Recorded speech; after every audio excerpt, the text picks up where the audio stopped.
Hello everyone, and thank you for joining us today at the Spanish Written Exam webinar. Before we begin, we'd like to just introduce you to the software you'll be using for today's session. You are able to raise your hand if you do have any questions, but we ask if you have something specific that you please type your question in the questions box below, and someone will get back to you shortly. So we both say hola, bienvenidos a español, welcome to Spanish. My name is Zach. I'm the person on the left of your screen, one of the Spanish teachers here at Penn Foster. Also with us here today is Dan Chirillo, who will be answering those questions for you.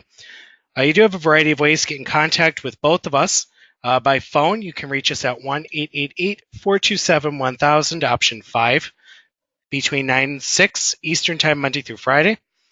Email and chat options are available through your student portal help page. You can text quick questions by texting LEARN to 39033. And finally, we do offer appointment scheduling one-on-one for more detailed sessions.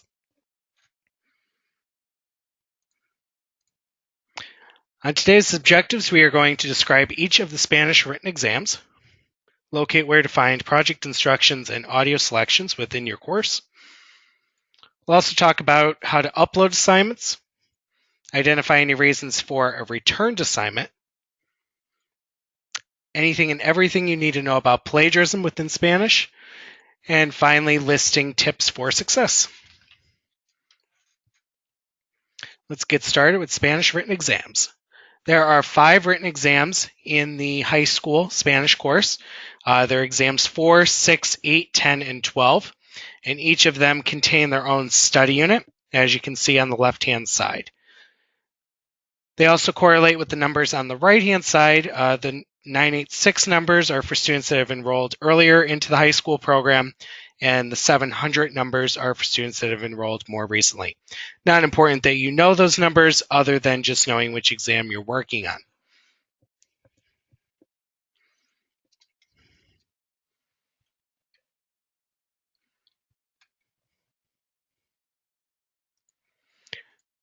So to start with Spanish exam number 4, it is a 3-part exam.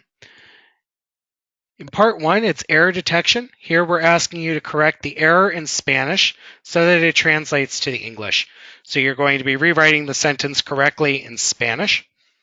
So in the example we have here, él están jugando al béisbol, we see that we have a singular subject él, which means he, but we have a plural verb, están jugando, which should be the third person plural, so really they. So we must change that plural verb so that it agrees with the subject of the sentence, third person singular. Están becomes está.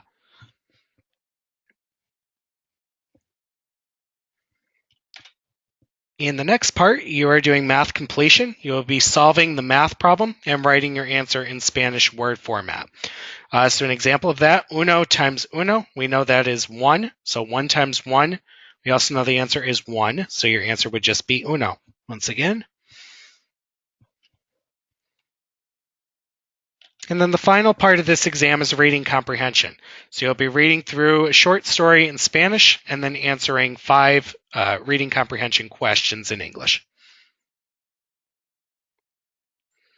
Again, any questions as we're going along, please feel free to use that questions box, and Dale will be sure to answer you.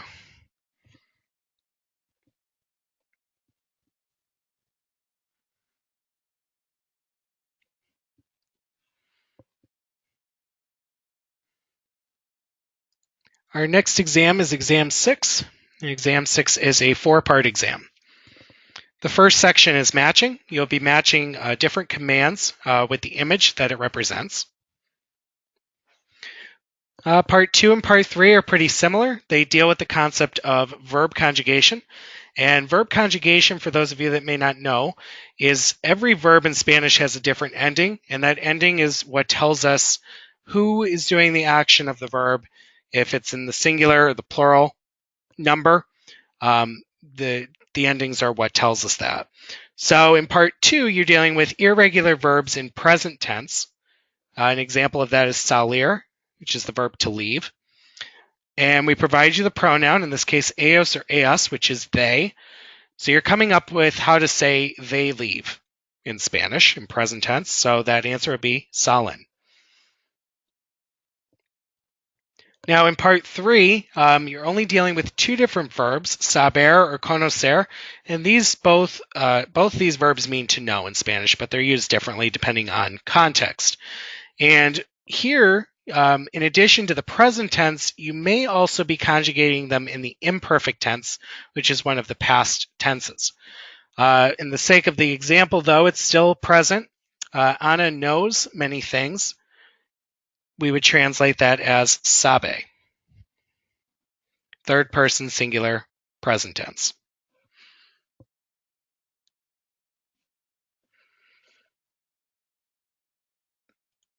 And finally, the last part of this exam is reading comprehension again, although this time, instead of answering questions, you'll be determining if statements are true or false. Now, anytime you do have a false answer, to receive full credit, you do also want to tell us why it's false, or change the statement to make it true.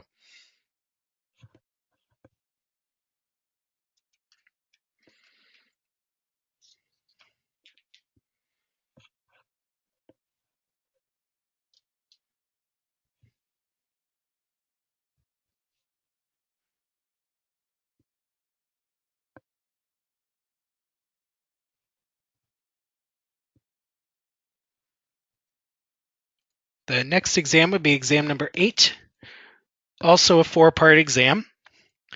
In parts 1 and 2, you will be translating sentences from English to Spanish. So an example, he runs to the grandma's house. Your answer, él corre a la casa de la abuelita.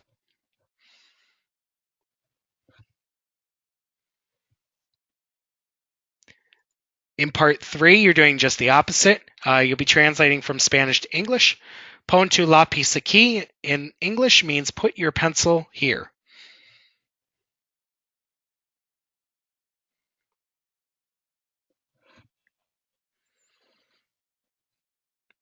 Now, the last part, part 4, is a little bit different depending on the time of your enrollment. If you enrolled earlier into our high school program, you may see a part 4 audio section. So what we'll ask here is that you fill in the missing words in Spanish by listening to a passage. You can find this passage on tape 4L, side A, from 2 minutes and 30 seconds, about a minute long, up to 3 minutes and 30 seconds. And the passage will start with the two words en la. Now, don't worry so much about writing everything down as far as these time minute markers. We'll go over in just a little bit about something newly developed that may help you out with that. As I mentioned, depending on the time of your enrollment, if you've enrolled a little bit more recently into the high school program, you may see an alternate part 4.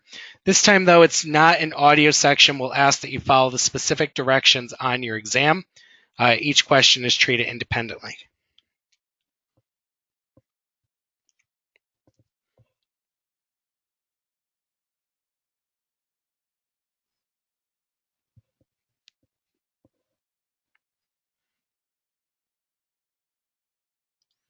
Next up is exam number 10. Exam 10 is a 3-part exam. Part 1 is translation sentences, again, from English to Spanish. So how many cars does he have? En español, ¿cuántos autos tiene él?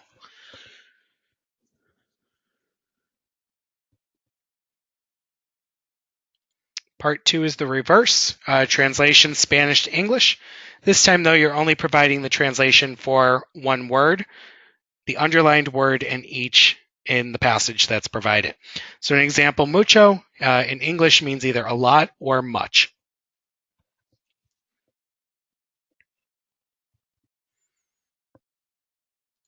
And then finally, for part 3, this is listening comprehension. You will be listening to 2 very short Spanish poems and also writing them in Spanish as you listen. The titles of these poems in Spanish are No sé qué te diera, I don't know what I would give you, and Veo la luna, I see the moon. These also can be found on the tape 4L, side A, from around 9 to 10 minutes.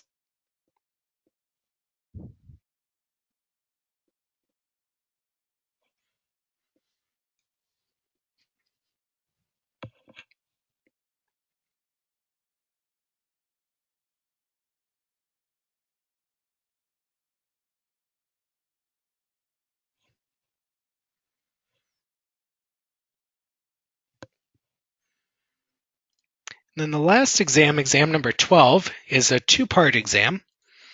Part 1 is translation sentences, again from English to Spanish. I'm looking for Mr. Juan Gonzalez. In Spanish, estoy buscando al señor Juan Gonzalez.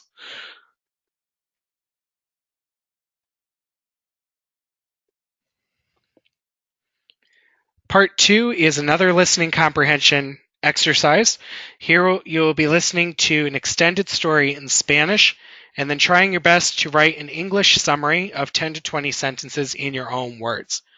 Now, please be aware it is only one story you need to listen to. We do give you a choice here. The first option is Papá siempre tiene la razón. Father always has a reason. Found on tape 4L, side B, from 3.5 minutes up to 15. Or you can listen to Circo, an old Ukrainian tale, found on tape 4L, side A, from 13 to 21 minutes.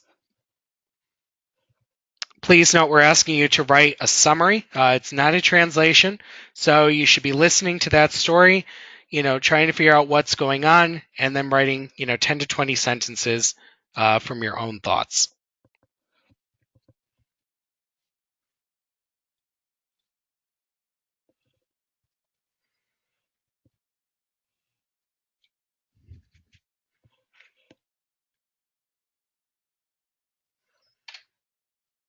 All right, and we'll take a short pause here. Definitely, if you have any questions regarding those 5 written exams, please be sure to ask. And in just a moment, we'll go over project instructions and audio.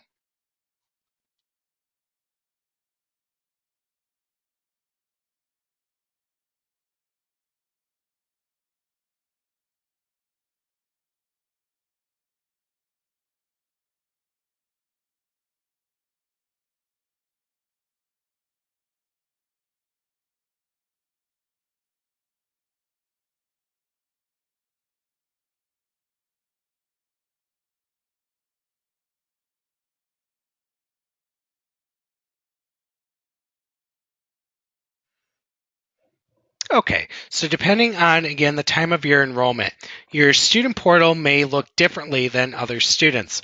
So this first screenshot here is an example of a student that enrolled earlier into the high school program. What you see here is we're working on exam 8 Spanish, and you see the study unit. And the study unit is where all of your reading material for the lesson will be.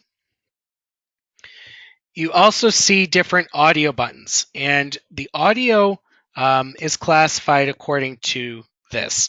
The first tape, tape 4, side B, refers to the material in the lesson.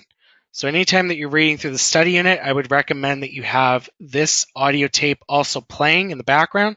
This way you can be reading aloud as it's, reading as it's being spoken aloud to you from the audio tape.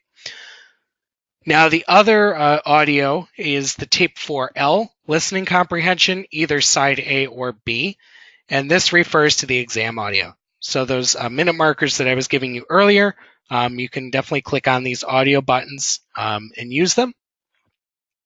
Definitely, if you're ever confused on which audio goes with which exam, please consult the supplement at the bottom of your page there, clarification on Spanish exams audio sections, and it will give you a breakdown of each of those minute markers.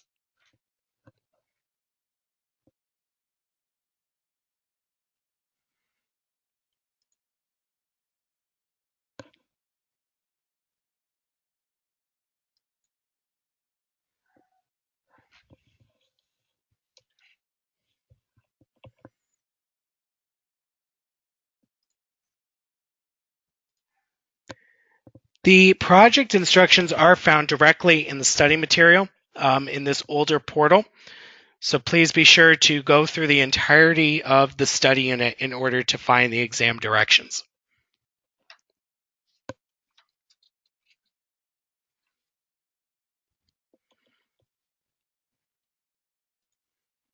Now, more recently, if you've enrolled into the high school program, you will see this example where you still have your study unit as the first assignment. Then you have your corresponding audio.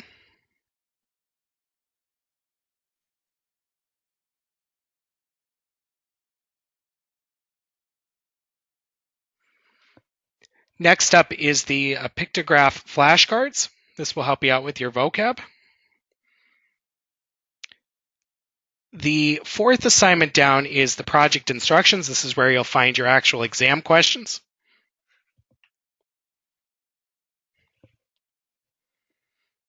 And then the last two assignments are the exam audio. Again, the tape 4L listening comprehension.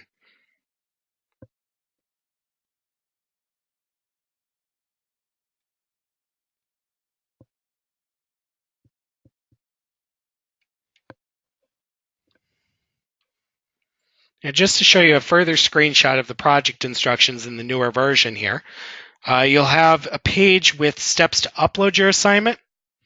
It'll also give you, if there's an audio section, it'll give you a reminder on where to find the audio.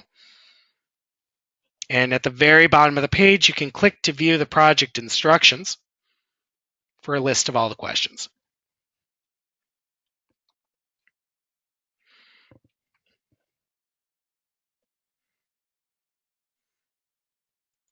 So as I hinted to earlier, we've made a recent change to the exams with audio to make it easier on you.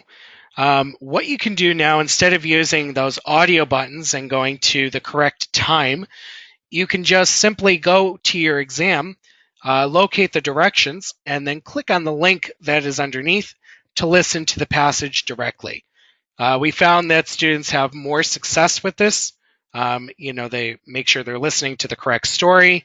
They don't have buffering issues or, anything like that. So we do recommend that you now use the links that are within the exam directions.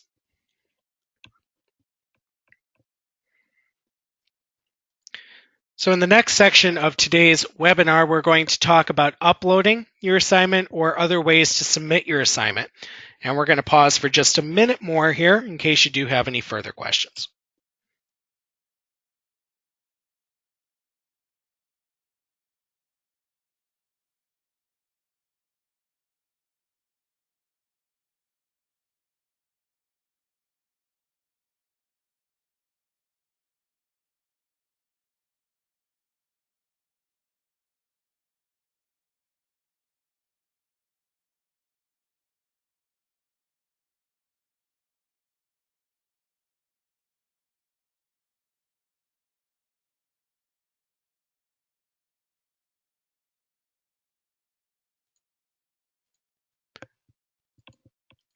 So similar to other written exams here at Penn Foster, you may type your responses on a word processor like Microsoft Word, Google Docs, WordPad, and others. Next, you want to verify that you have your file saved as one of the following types so that we are able to open and grade it for you. RTF, rich text format, is pretty popular with either Google Docs or WordPad. And then the DOC or DOCX format is used primarily with Microsoft Word.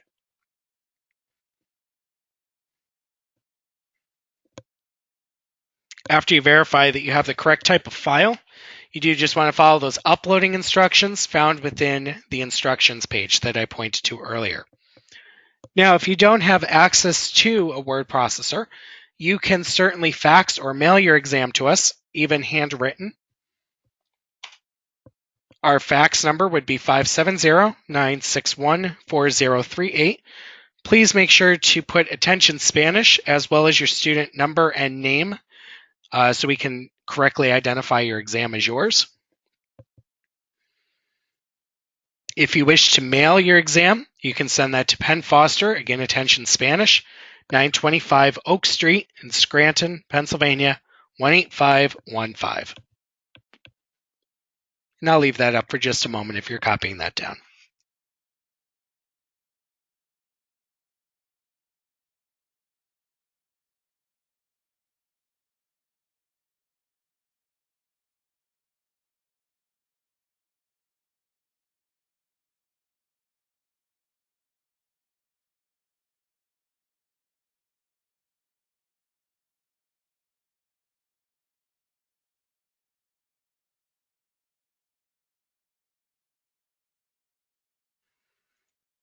Now, to check on the status of your exam, whether it was received, returned, or graded, you can consult your grades page on your student portal.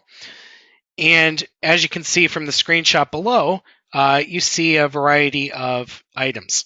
So in the exam 6, this was a returned assignment. This means that it was returned ungraded to you for revision. It did not meet one of the minimum requirements for grading, so you will need to make those revisions in order for it to be graded. Another option you may see is obviously a numerical score on your assignment, up to 100. And the third item would be received, meaning that your assignment was submitted successfully or received by our education department and awaiting a grade.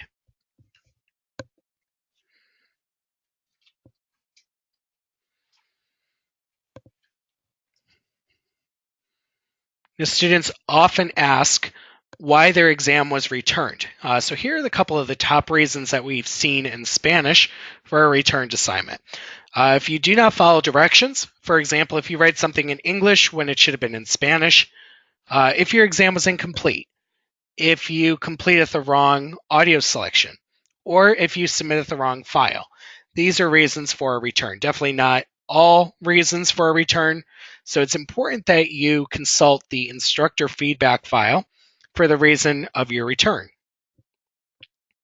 Not only does the instructor feedback file give you information regarding returns, but it also gives you the grading breakdown and corrections that were made. So to find the instructor feedback, you may see View Project, or it could say View Feedback on your student portal next to the lesson. So you want to click on that, and then you'll get the second box here where you can download either your submitted project for grading or the instructor feedback file. So please be sure to take a look, even if you scored really well. Maybe you got 93 on the assignment, but you want to know why you lost those 7 points. Definitely check out the instructor feedback file for that reason. Also, equally important, if your exam happens to be plagiarized, that you look at that instructor feedback file, as it will give you directions on how to proceed. So plagiarism is very important to remember with all of your Penn Foster courses. In Spanish, the use of a language translator like Google, Brainly, Just Answer, these are different websites that are used for languages. If you use any of these websites, it will cause your assignment unacceptable for a final grade.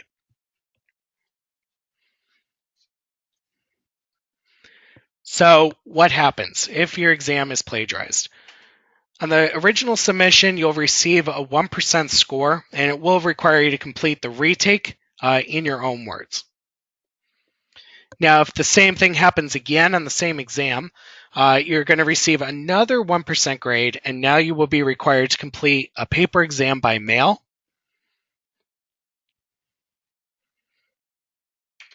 And then this will be the third round. If the paper exam is plagiarized, further disciplinary action will be taken. This can include termination from Penn Foster altogether. So please don't think that just because Spanish is my last course, that maybe they won't notice and I can just finish my program. We do take plagiarism very seriously throughout the program. We do have to uphold our academic integrity. So how can you avoid plagiarism in Spanish?